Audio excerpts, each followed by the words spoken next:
صل وسلم وبارك على محمد وعلى آل محمد.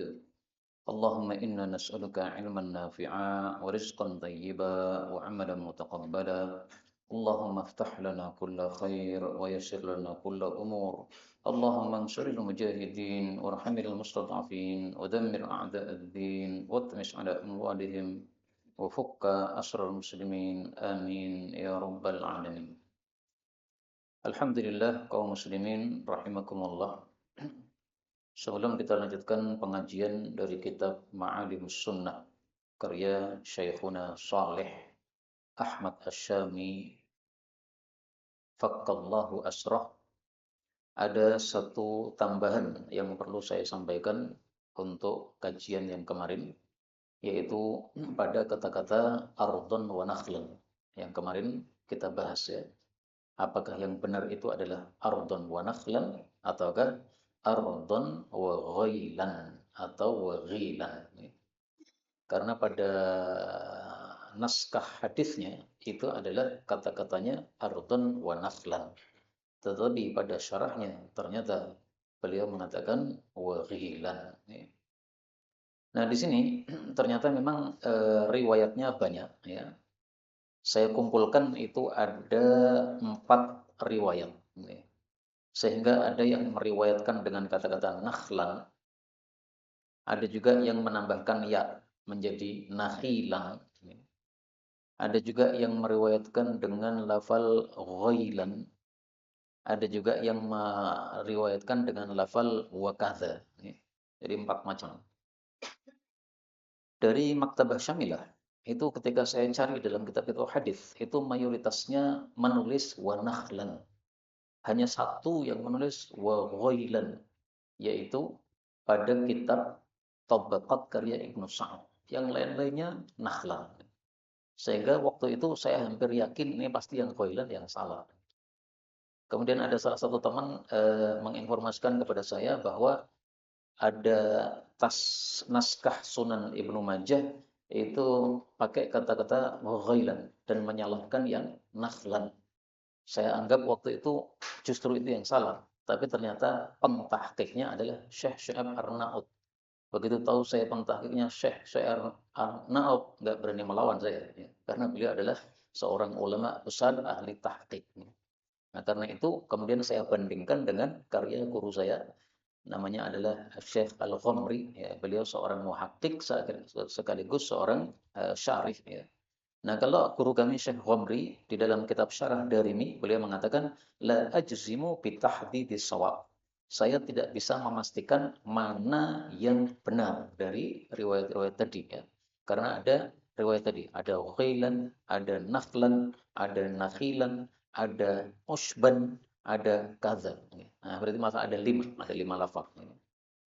Kemudian saya komentari bahwasanya perkataan beliau ini lebih bagus daripada perkataan Syekh Syu'aib Arnaud yang menyalahkan kata-kata nakhlan dan membenarkan kata-kata ghailan. Ya, maksudnya lebih hati-hati penjelasan Syekhul Ghamri daripada Syekh Syu'aib Arnaud rahimahullahu taala. Jadi ringkasnya, menurut Syekh Syu'aib Arnaud yang benar itu adalah bukan ardon wa nakhlan, tapi ardon wa ghailan. Sementara menurut guru kami Syekh Khomri, ya ini bisa nakhlan, bisa juga ghailan, karena naskahnya berarti memang ada beberapa macam. Dan di rumah saya itu ada 3 naskah Ibnu Majah dari cetakan yang berbeda-beda. Semuanya itu nakhlan, nggak ada yang ghailan, Pak. Masya Allah. Sehingga saya hampir yakin waktu itu yang benar nakhlan. Ternyata malah disalahkan oleh Syekh Syu'aib Arnaud tadi. Ya Allah alam bisawab, tapi ala kulli hal mau dibaca ghailan atau nakhlan ya pemahamannya tidak jauh beda. Baik, kita lanjutkan sekarang bab berikutnya. Al-maqsadus sadis, maksud yang keenam atau pembahasan yang keenam adalah al-muamalat, dalam pembahasan tentang muamalat. Muamalat itu yang bukan ibadah mahdhah. Beliau mengatakan Al-Kitabul Awwal, kitab yang pertama dalam pembahasan ini adalah Al-Buyu', kitab tentang jual beli jual beli.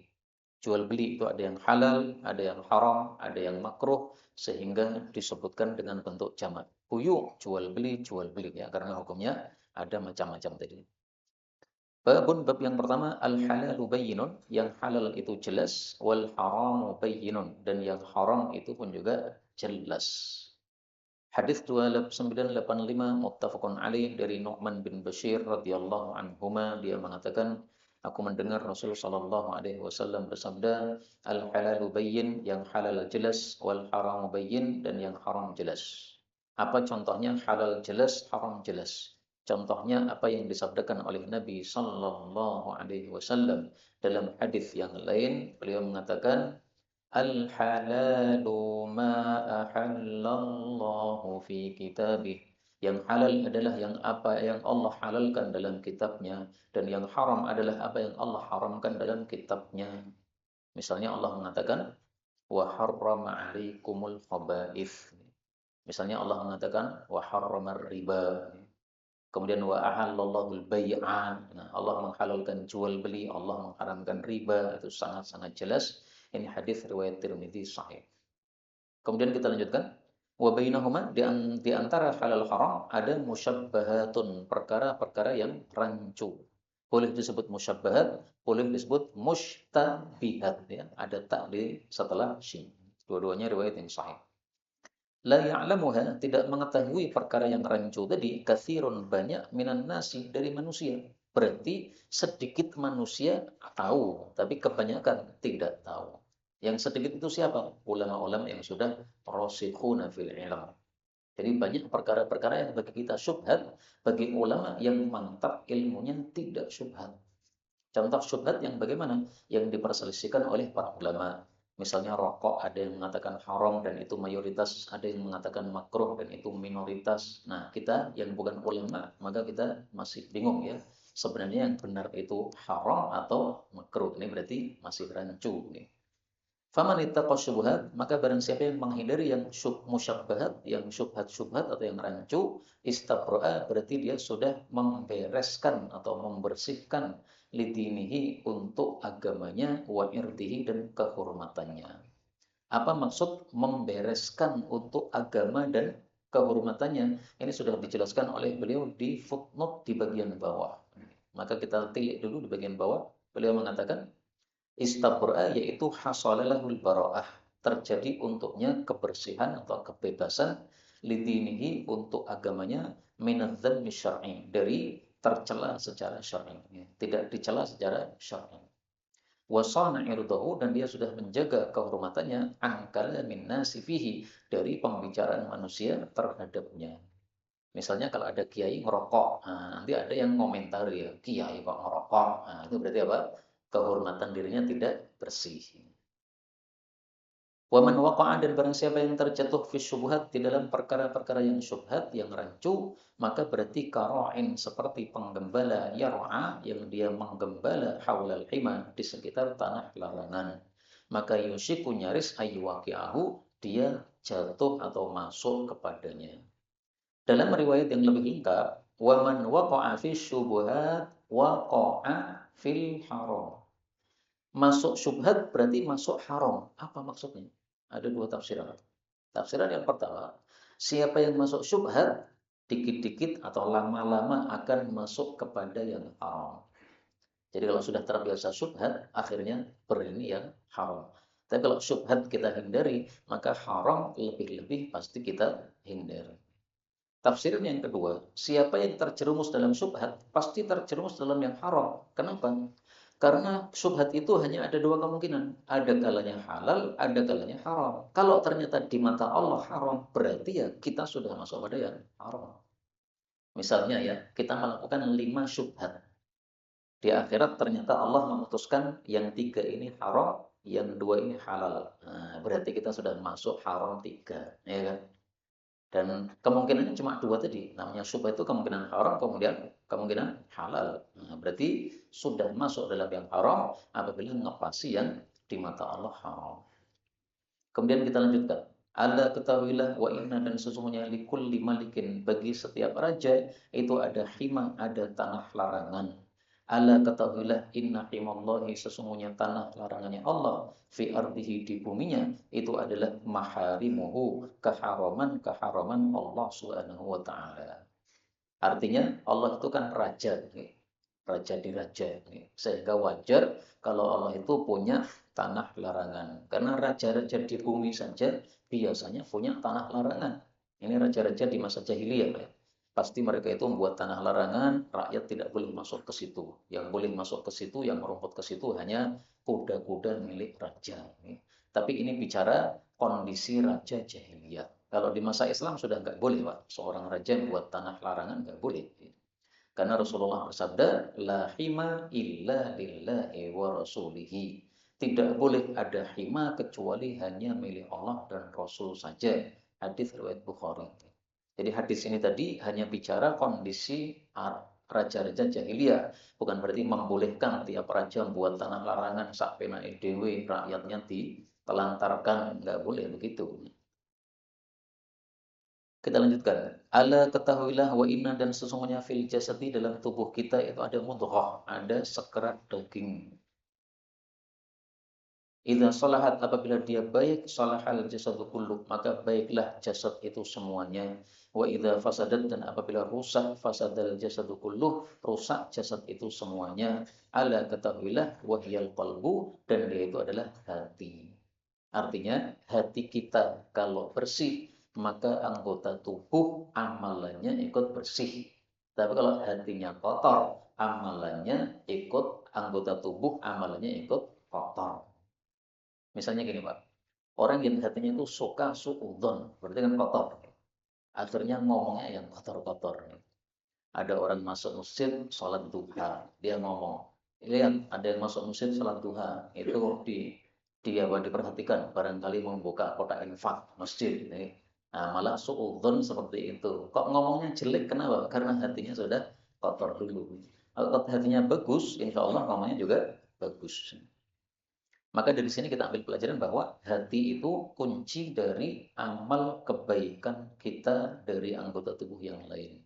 Sebagaimana disebutkan dalam hadis yang lain, Nabi bersabda bahwasanya khairun nas, sebaik-baik manusia adalah dzul qalbil mahmum, orang yang punya hati bersih, wal lisanis shadiq, dan punya lisan yang jujur. Dan dari hadis ini juga kita ambil pelajaran bahwa inti yang paling utama dari tubuh manusia dua ini. Yang pertama hati, itu nggak tampak. Yang kedua lisan, itu yang tampak. Kalau dua ini bagus, semuanya bagus.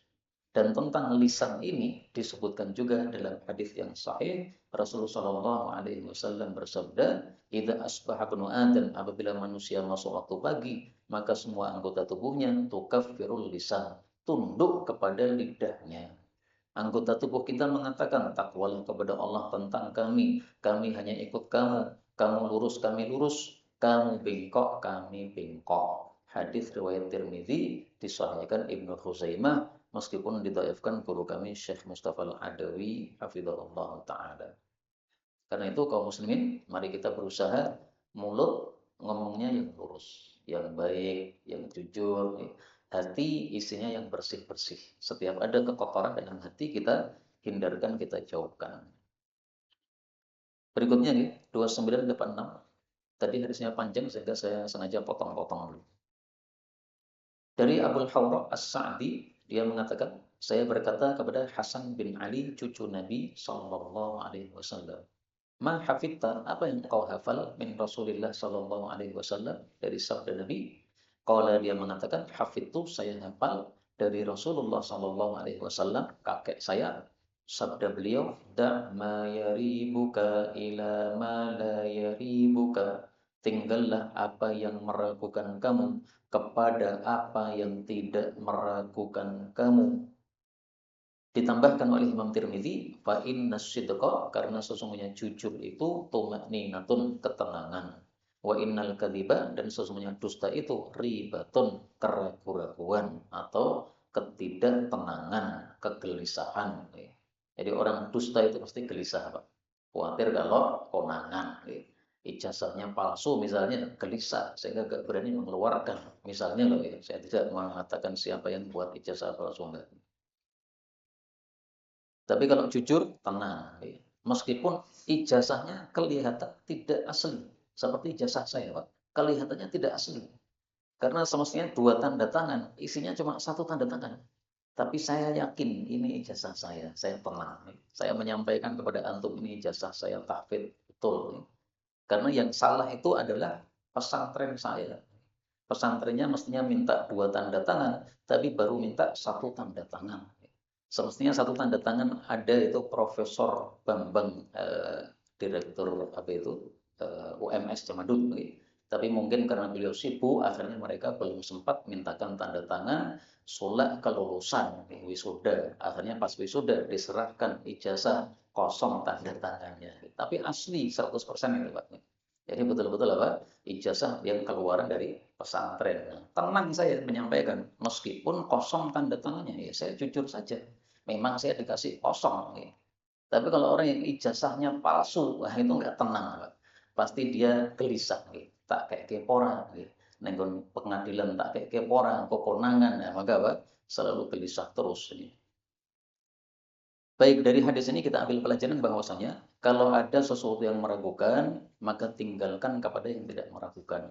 Sifat seperti ini disebut apa? Disebut wara'. Dan Rasulullah Shallallahu Alaihi Wasallam bersabda, khairu dinikumul wara'. Sebaik-baik urusan agama kalian adalah sikap wara'. Hadis riwayat Abu Syekh, derajatnya sahih. Dan ada seorang ulama mengatakan perkara yang paling gampang dilakukan itu wara'. Kenapa? Karena kalau ada yang meragukan, kita tinggalkan kepada yang tidak meragukan. Kan gampang tahu. Misalnya ragu-ragu beli motor bodong, ya wis tuku motor sing ra bodong, rampung to nggih. Jadi mudah banget warak itu. Semua orang bisa semestinya. Kalau nggak bisa itu karena apa? Mikirnya sudah kotor gitu. Kemudian dari hadis ini diambil pelajaran bahwa ilmu itu hendaklah dihafal. Maka para ulama mengatakan al-hifdz ma hawahu sadr. Al-ilmu ma hawahu sadr. Ilmu yang hakiki itu yang ada dalam dada. Sehingga tidak perlu kita buka catatan dulu. Berikutnya 2987 dari Ala bin Abdurrahman bin Yaqub, dari bapaknya Abdurrahman, dari kakeknya Yaqub, dia mengatakan telah berkata Umar bin Khattab radhiyallahu anhu, la yabi, jangan menjual fi suqina, pada pasar kami, pasar umat Islam, illa kecuali man, orang yang qad sungguh tafaqqaha, sudah belajar fikih, sudah memperdalam fiddini, dalam urusan agama. Jadi sudah mempelajari apa? Ilmu agama.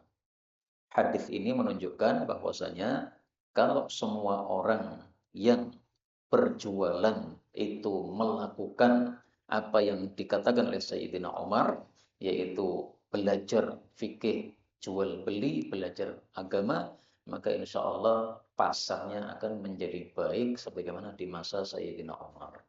Semuanya jujur, semuanya tidak melanggar syariat. Kenapa? Karena semuanya udah paham, Pak. Begini nggak boleh, begini riba, begini ini goror, begini ini adalah dolim. Karena keharaman dalam jual beli itu intinya kembali kepada 3. Yang pertama adalah riba, maka haram. Yang kedua adalah gharar, ketidakjelasan, maka haram. Maka haram. Ya. Yang ketiga adalah zalim, maka haram. Rata-rata kembalinya kepada 3 muara ini. Dan ini perkataan Sayyidina Umar, ini termasuk apa yang disabdakan oleh Nabi Shallallahu Alaihi Wasallam. Beliau mengatakan, Inna Allah ja'alal haqqa ala lisani Umar wa qalbih. Sesungguhnya Allah telah meletakkan kebenaran pada lidahnya Sayyidina Umar dan pada hatinya. Hadis riwayat Abu Dawud sahih. Nah, maka ucapan Sayyidina Umar ini perlu kita kumpulkan. Ya. Dan sudah dikumpulkan oleh sebagian santriwati. Ya. Nah, menulis judulnya adalah apa itu, aqwalu Sayyidina Umar, ya, ucapan-ucapan Sayyidina Umar, satu jilid tebal. Baik, kita lanjutkan ya. Babut, satu bab, man lam yubali, orang yang tidak peduli, min haitsu, dari mana, kasabal mal, dia itu menghasilkan harta. 2988 Bukhari, dari Abu Hurairah radhiyallahu anhu, dari Nabi sallallahu alaihi wasallam bersabda, layatiyanna, sungguh betul-betul akan datang, alam nasi, kepada manusia, zamanun, suatu masa, di mana la yubali, tidak peduli, almar'u, seseorang, bima akhadal mal, dengan apa dia mengambil harta, yaitu amin halalin, apakah dari yang halal, amin haramin, ataukah dari yang haram. Ini termasuk tanda-tanda akhir zaman. Orang tidak peduli ngambil halal haram. Sehingga pejabat-pejabat yang sudah kaya masih serakah. Ada program MBG dikorupsi miliaran. Mikirnya gimana? Rakyat banyak yang kelaparan. Beli beras saja susah. Kalau tidak dapat bantuan beras dia sudah bingung. Kok malah dia korupsi padahal sudah kaya? Mikirnya gimana? Nah itu termasuk sudah terjadi di masa sekarang ini, Pak, bagi sebagian orang. Karena itu kaum muslimin rahimani wa rahimakumullah, pelajaran yang penting dari hadis ini kita ambil pelajarannya adalah jangan kita melakukan seperti yang disebutkan di sini. Karena kalau mengambil dari yang haram, doa kita jadi tidak mustajab. Berikutnya 2989 dari Jabir bin Abdullah radhiyallahu anhuma, bahwasanya Rasul sallallahu alaihi wasallam bersabda, "Ya Ka'ab bin Ujrah, wahai Ka'ab bin Ujrah," ini sahabat Nabi.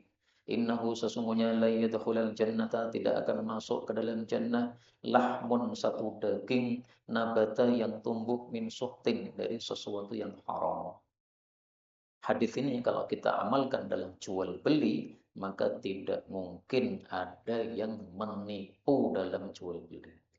Karena masing-masing kita takut kalau memakan yang haram dari hasil jual beli yang haram, maka akhirnya tidak masuk ke dalam jannah. Yang dimaksud tidak masuk ke dalam jannah itu adalah tidak masuk ke dalam jannah dukhulan awwaliyan. Tidak bisa masuk langsung. Bukan berarti tidak bisa masuk, berarti kekal di neraka. Bukan. Karena orang itu kalau muslim, akhirnya masuk surga. Tapi kalau jual beli dengan menipu dan yang lain-lain, zalim, riba, atau goror dari spekulasi, atau ketidakjelasan, nah maka berarti dia masuk ke dalam neraka dulu, baru setelah itu, setelah dibersihkan dosanya, baru bisa masuk ke dalam surga.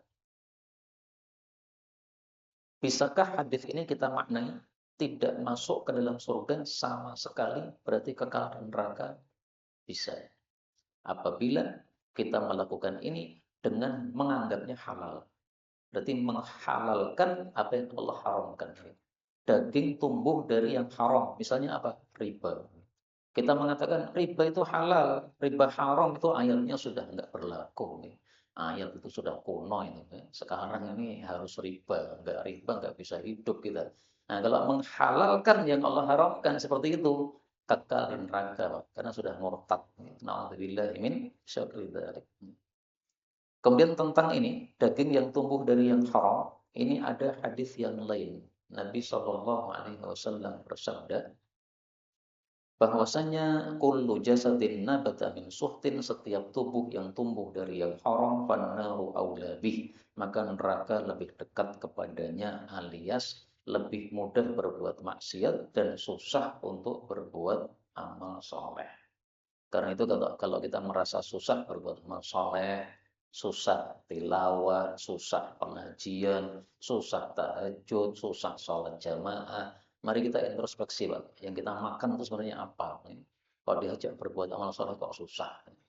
Sementara kalau diajak maksiat kok apa? Mudah. Nah, itu apa? Kita harus lebih berhati-hati lagi. Berikutnya bab yang ketiga, babun fadlu kasbir rajul, fadilah usaha seseorang, wa amalihi biyadihi, dan fadilah pekerjaannya dengan tangannya, hasil kerja tangannya.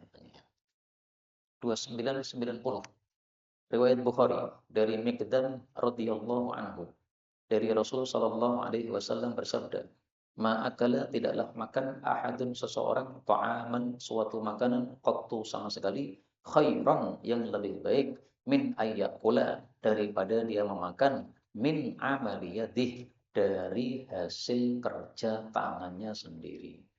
Contohnya apa? Contohnya, wa inna nabiyallahi Dawud alaihi salam, sesungguhnya Nabiullah Dawud alaihi salam, kana yakul adalah biasanya makan, min amali yadih dari hasil pekerjaan tangannya sendiri. Apa sih pekerjaan tangan Nabi Dawud alaihi salatu wassalam? Allah sebutkan dalam Al-Quran. Allah mengatakan, apa ayatnya? wa alanna lahul hadid, dan kami telah melunakkan untuk Nabi Dawud akan besi, sehingga beliau itu membuat baju besi, membuat pedang, membuat tameng dan sebagainya, dijual, kemudian hasilnya dimakan. Dan itu ada ceritanya, Pak. Tapi tampaknya ceritanya Israiliyat. Nabi Dawud itu kan berteman dengan malaikat. Nah, suatu hari dia tanya sama malaikat, "Wahai malaikat, kekurangan saya apa?" Maka malaikat mengatakan, "Kamu tidak punya kekurangan kecuali satu. Ya. Kamu makan dari hasil rakyatmu. Ya. Kamu kan raja. Kemudian raja bayar kepada rakyat bayar kepada rajanya. Nah, kamu makan dari hasil mereka. Ya. Mestinya kamu itu kerja sendiri. Jadi meskipun raja, tapi juga punya penghasilan. Jangan mengandalkan dari uang rakyat yang dibayarkan pada kamu." Akhirnya beliau kerja ini. Wallahu a'lam benar atau tidak. Demikian juga kita ambil pelajaran, semestinya kita-kita yang ustadz juga begitu ya. Ustadz itu harus punya pekerjaan mestinya ya, supaya dia itu apa? Tidak mengandalkan dari orang lain, tapi dia juga punya hasil dari pekerjaan dia. Seperti itu mestinya. Kaum muslimin rahimani wa rahimakumullah. Dari sini kita ambil pelajaran juga bahwasanya makanan yang kita makan itu bertingkat-tingkat ya. Istilahnya apa? Tafadil. Tafadil itu bertingkat-tingkat. Ada yang derajatnya paling utama, ada yang di bawahnya, ada yang lebih rendah lagi, ada yang halalnya mantap, ada yang makruh, ada yang haram dan seterusnya. Nah, makanan yang paling mantap untuk kita makan itu adalah hasil dari kerja tangan kita sendiri. Habis Isya insya Allah ada makanan. Itu bukan hasil dari kerja tangan kita, Pak. Itu dikasih. Ya, itu bagus. Tidak ada masalah. Baik. Gitu. Tapi yang lebih baik adalah yang hasil dari kerja kita sendiri. Karena itu guru saya, Ustadz Ali Basmul, itu pernah mengatakan, kalau walimah itu yang diundang hanya orang-orang kaya, itu makanannya makanan paling buruk. Sehingga kalau saya diundang ke sana untuk ceramah, saya cuma ceramah langsung pulang, kata beliau. Nggak mau saya makan. Kenapa? Meskipun halal, tapi itu makanan yang buruk. Karena yang diundang cuma orang-orang kaya tok.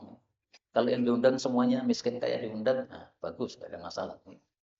Kemudian beliau mengatakan, saya langsung pulang, saya pilih mampir di warung mangan mangewu wis warak, kata beliau. Zaman dulu mangewu, Pak, sekarang nggak tahu berapa. Itu beliau ngomongnya dulu lama sekali, tahun berapa, 2000-an, ini 2006 atau berapa itu. Saya masih nyantri waktu itu. Baik, kemudian 2991, sebelum kita lanjutkan, ya, ada seorang nabi yang dia kerjanya tukang kayu. Beliau adalah kana Zakaria Najjar. Nabi Zakaria adalah tukang kayu, hadis riwayat Muslim. Jadi beliau juga makan dari hasil kerja tukang kayu. Nah, silakan kita semuanya jadi tukang-tukang. Itu adalah apa? Hasilnya bagus untuk kita makan. Termasuk kalau orang yang alim itu menulis kitab, ya, kemudian kitabnya dicetak, kemudian dijual, apa dapat uang dari penerbit, insya Allah juga min amaliyatih. 2991 dari Rafi' bin Khadij radhiyallahu anhu berkata, dikatakan, ya Rasulullah, ayyul kasbi, kerja apa atyab yang paling baik? Qala, beliau mengatakan, amalur rajuli, pekerjaan seseorang biyadihi, dengan telapak tangannya. Itu yang pertama. Yang kedua adalah wa kullu bai'in, dan setiap jual beli mabrurin, yang baik. Jadi pertama hasil kerja tangan kita, seperti tadi ya. Nabi Dawud membuat pedang dan sebagainya. Kalau tukang ya berarti apa? Membuat bangunan dan sebagainya. Kemudian dijual atau apa? Dibayar dari hasil kerjanya tadi. Yang kedua adalah jual beli tapi yang baik. Yang baik itu yang tidak ada dosa padanya. Sama dengan haji mabrur.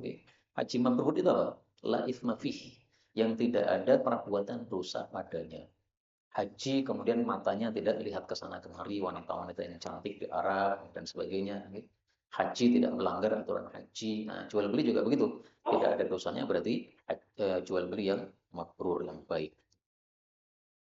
Bab yang keempat, babut thubutu, adanya khiyaril majlis, hak pilih di majlis jual beli, lil mutabayyi'in, bagi dua orang yang melakukan jual beli.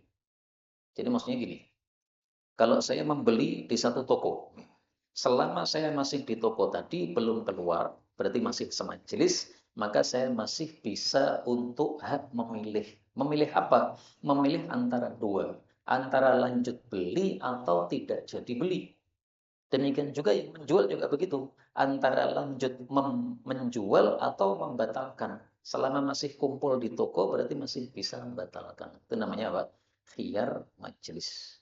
Nah, khiyar atau hak milih itu ada banyak. Ada khiyar majelis, ada khiyar syarat, ada khiyar riben, ada khiyar aib. Nanti akan kita bahas satu-satu. 2992. Bukhari Muslim, muttafaqun alaih.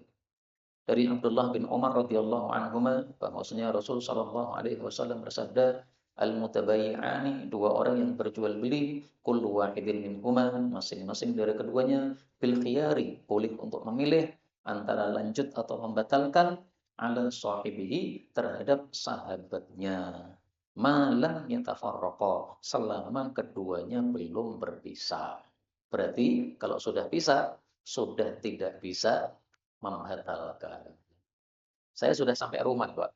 Kemudian saya melihat kitab yang saya beli, kok hurufnya kecil-kecil ya, kurang nyaman dibaca ini. Kemudian saya telepon penjual kitab, Pak, saya batalkan, hurufnya kurang besar. Padahal tadi di toko sudah dibukakan. Nah, itu saya tidak berhak untuk membatalkan. Artinya kalau si penjual kekeh untuk menjual, saya yang kalah, dia yang menang. Tapi seandainya dia mau membatalkan, itu ada fadilahnya. Fadilahnya apa?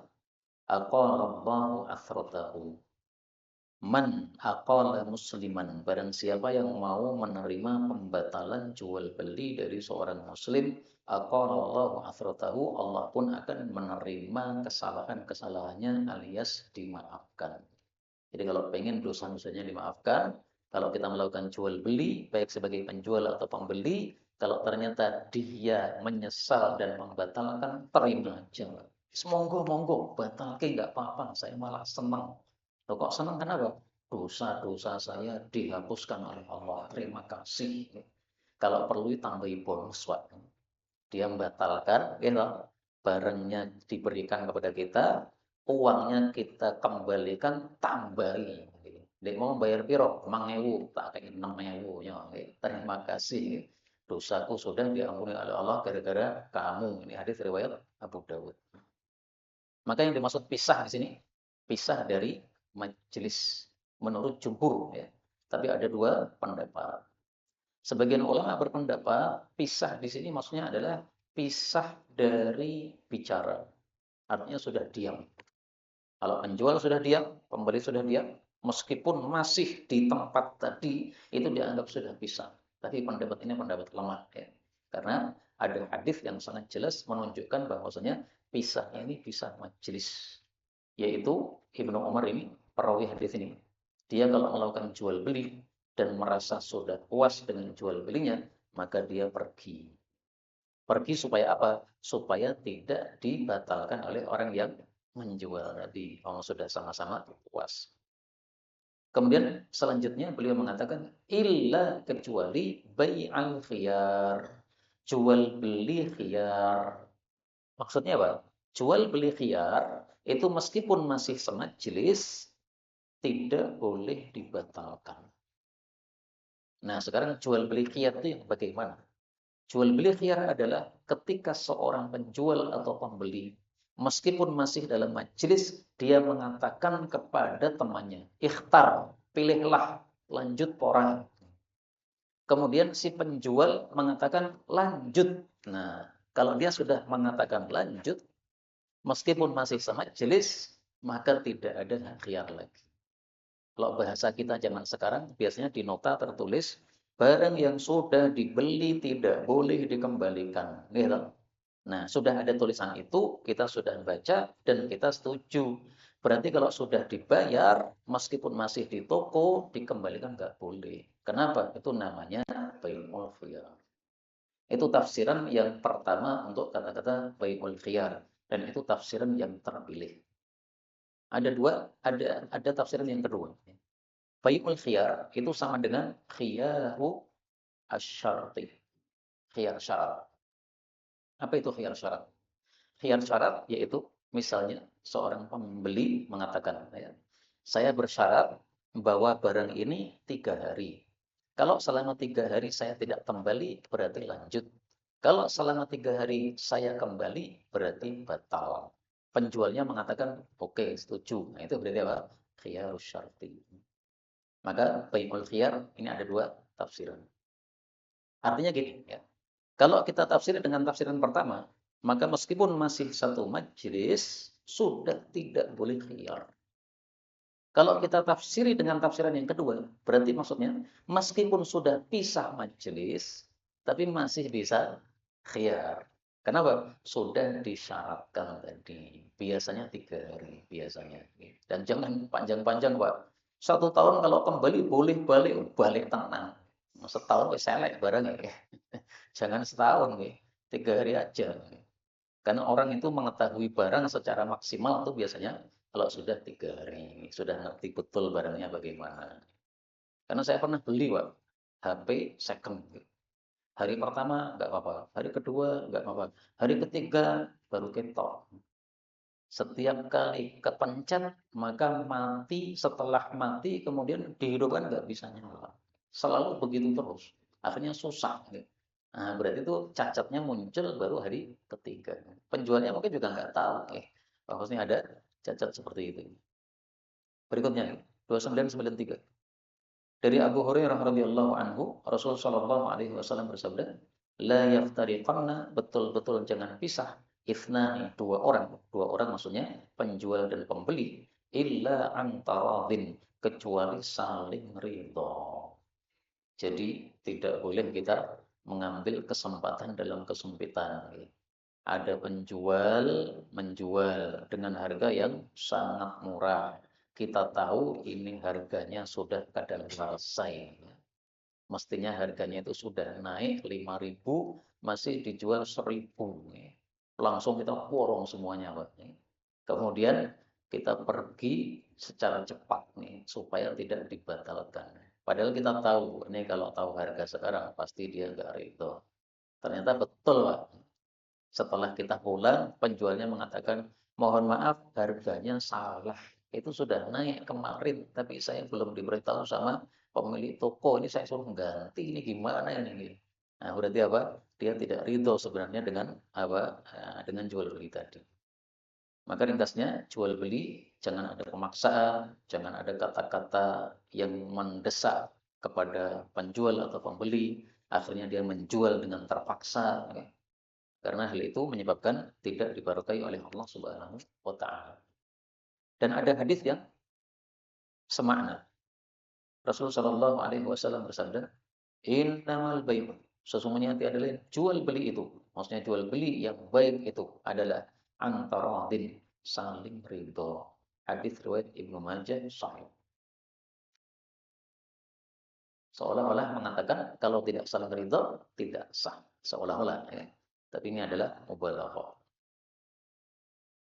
Berikutnya bab yang kelima, man yukhda', orang yang ditipu fil bai'i, di dalam jual beli. 2994 muttafaqun alaih. Dari Abdullah bin Umar radhiyallahu anhuma, bahwasanya seorang laki-laki telah dzakara, menyebutkan lin Nabi, kepada Nabi sallallahu alaihi wasallam, annahu, bahwa dia yukhda'u, ditipu fil buyu', dalam jual beli. Faqala, maka beliau bersabda, idza bay'ata, jika engkau berjual beli, fakul, maka katakanlah, la khilabata, tidak ada tipuan. Maksudnya tidak boleh nipu saya, enggak boleh. Ini hadis bicara tentang seorang sahabat Nabi yang mikirnya agak rusak. Gara-gara pas perang, dia terkena senjata musuh bagian kepalanya. Akhirnya mikirnya itu kurang sempurna. Dulu dia itu suka bisnis. Begitu mikirnya sudah kurang sempurna, dia masih suka bisnis, sering ditipu orang. Akhirnya keluarganya laporan kepada Nabi, ya Rasulullah, ini bapak kita ini masih suka bisnis, padahal ngitungnya sudah tidak benar, sering ditipu. Akhirnya oleh Nabi dihajar. Ya. Hajar itu dibatasi, nggak boleh jual beli. Kamu nggak boleh jual beli. Maka dia mengatakan, ya Rasulullah, saya itu nggak bisa sabar untuk tidak jual beli. Ya sudah kebiasaan harian saya. Seperti orang yang setiap pagi ngopi, suruh tidak ngopi, angel. Sampai ada yang mengatakan, yen bar mangan ra ngopi kok ditapuki cangkeme. Saking apa, sukanya dia ngopi ini. Jangan diganti, rokok loh. Yen bar mangan ra ngrokok kaya ditapuki itu elek ini. Ngopi masih silahkan. Baik, akhirnya Nabi mengizinkan. Ya sudah, kamu jual beli nggak apa-apa, tapi supaya nggak ditipu caranya gini ya. Kalau melakukan jual beli, katakan la khilabat. Akhirnya dia mengatakan la khiyabat. Kenapa? Pelo. Pelonya ya gara-gara tadi ya. Kepalanya sudah dikeplak sama musuh tadi ya. Akhirnya agak berubah, pelonya dan juga apa? Mikirnya berubah. Inilah yang disebut apa? Khiyaru al-ghiban. Khiyar ketika ada tipuan. Kita membeli sesuatu, kita sudah mengatakan saya beli yang asli, ternyata dikasih yang palsu. Nah, berarti itu tipuan. Maka seperti itu boleh dikembalikan. Hanya saja para ulama berselisih pendapat. Bolehnya dikembalikan itu apakah harus sebelumnya mengatakan la khilafata ataukah tidak? Ada yang mengatakan harus mengatakan la khilafata. Kalau tidak mengatakan ya berarti nggak punya hak untuk kembalikan karena sudah pisah majelis. Tapi ada juga yang mengatakan nggak harus begitu. Namanya orang ketipu, ditipu itu apa? Masih punya hak untuk kembali. Berarti sudah ada 3 khiyar yang kita sebut ya. Khiyar majelis, khiyar syarat, sama khiyar ghibn. Satu lagi yang belum kita bahas adalah khiyar aib. Khiyar kalau ada cacat. Kita beli HP, ternyata ada cacatnya. Nah, boleh dikembalikan. Tapi syaratnya ya, bahwasanya itu tidak lebih dari 3 hari. Kalau lebih dari 3 hari, kita harus membuktikan bahwasanya cacatnya itu munculnya sejak dibawa oleh si penjual. Karena bisa jadi munculnya cacat sejak dibawa kita sebagai pembeli. Kalau itu berarti kan salah kita atau apa namanya, ya nasib kita bukan salahnya penjual. Kalau masih 3 hari, nah, maka kita tidak harus mendatangkan bukti bahwasanya cacatnya itu munculnya sejak dari mereka. Istilahnya apa ya dalam hadis itu ya? Al-abdi salas. Apa ya pokoknya ya? Saya apa ghurudul abdi ya? Coba saya lihat sebentar. Uhdatu ya. Uhdatu. Uhdatu ar-raqiq. Uhdatu raqiq satu ayam. Masa mengembalikan budak yaitu yang ada cacatnya itu adalah 3 hari. Maksudnya gimana? Maksudnya kalau selama 3 hari setelah kita membeli ketahuan cacatnya, boleh langsung dikembalikan tanpa harus membuktikan bahwa cacat ini muncul sejak dari kamu. Tapi kalau sudah lebih dari 3 hari, maka harus membuktikan bahwasanya cacat itu memang munculnya sejak dari dia bawa. Istilahnya apa? Oh, datur rokik. Masa dikembalikannya budak yang ada cacatnya. Tapi ini tidak berlaku untuk budak ya, semua barang sama. Zaman dulu jual beli budak, ya sekarang jual beli mobil dan sebagainya. Tapi hadis ini memang derajatnya kata Syekh Albani dhaif. Nah, kalau ada perselisihan pendapat ulama ya wajar. Tapi coba kita lihat ada nggak yang mensahihkan? Ada ya. Hakim mengatakan hadis ini sahih. Tetapi Hasan Al-Basri tidak mendengar dari Uqbah. Berarti hadisnya munqati. Karena itu didhaifkan Imam Ahmad dan yang lain-lain. Nah, kita milih siapa? Kalau milih Hakim, hadis ini sahih, berarti bisa dijadikan hujjah. Kalau milih Imam Ahmad, berarti hadis ini dhaif, tidak bisa dijadikan hujjah. Nah, kalau si penjual milih pendapat Imam Ahmad, dhaif. Sementara kita pembeli pilih pendapat Imam Hakim, sahih, ngalor ngidul. Pripun, Pak? Nah, itu diperlukan hakim. Hakimnya nanti kalau memutuskan sahih, pakai, ya sudah, harus kembali, harus diterima. Namanya hakim dia menang. Balik ke sini, itu nanti namanya khiyar. Sekarang kita lanjutkan. Bab yang keenam, babun as-sidqu, jujur, wan nushu dan nasihat fil bai'i di dalam jual beli. Yang dimaksud jujur itu tidak bohong. Yang dimaksud nasihat itu adalah kehendak untuk baik kepada orang lain. An-nushu iradatu kehendak khairin kebaikan li ghairin kepada orang lain. Jadi kalau sebagai penjual kehendak baik kepada pembeli, sebagai pembeli berbuat baik kepada penjual. 2995 muttafaqun alaih dari Hakim bin Hizam. Hakim bin Hizam usianya 120 tahun. 60 tahun kafir, 60 tahun Islam. Sehingga Nabi Shallallahu alaihi wasallam bersabda, "Aslamta ala ma aslamta." Kamu itu masuk Islam di atas apa yang sudah kamu lakukan kebaikan-kebaikan sebelumnya. Maksudnya apa? Ada dua tafsiran. Tafsiran yang pertama, kamu masuk Islam gara-gara kamu pas kafir tuh ahli kebaikan. Jadi memang dia kafir, tapi suka sedekah, Pak. Suka bantu orang, suka sedekah, suka berbuat baik. Maka Allah perhatikan kebaikan dia. Ini hambaku kok ampe ya. Wah, kasih hidayah yang masuk Islam. Padahal sudah 60 tahun kafir loh, Pak. Biasanya kalau sudah kafir tengeng itu tambah tengeng. Tapi apa? Ini masuk Islam. Tafsiran yang kedua, kamu masuk Islam membawa pahala dari semua kebaikan-kebaikan yang kamu lakukan pas kafir dulu. Dan ini tafsir lebih bagus. Karena tafsir ini sesuai dengan lafal hadis yang lain. Jadi orang kafir itu kalau masuk Islam untung, Pak. Semua dosanya dihapuskan nol, semua kebaikannya ikut masuk Islam. Enak dong ya. Dulu pas kafir sedekah, pas kafir membantu orang, pas kafir apalagi perbuatan-perbuatan baik semuanya.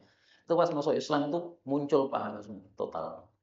Jadi orang masuk Islam itu pahalanya bisa lebih besar daripada kita.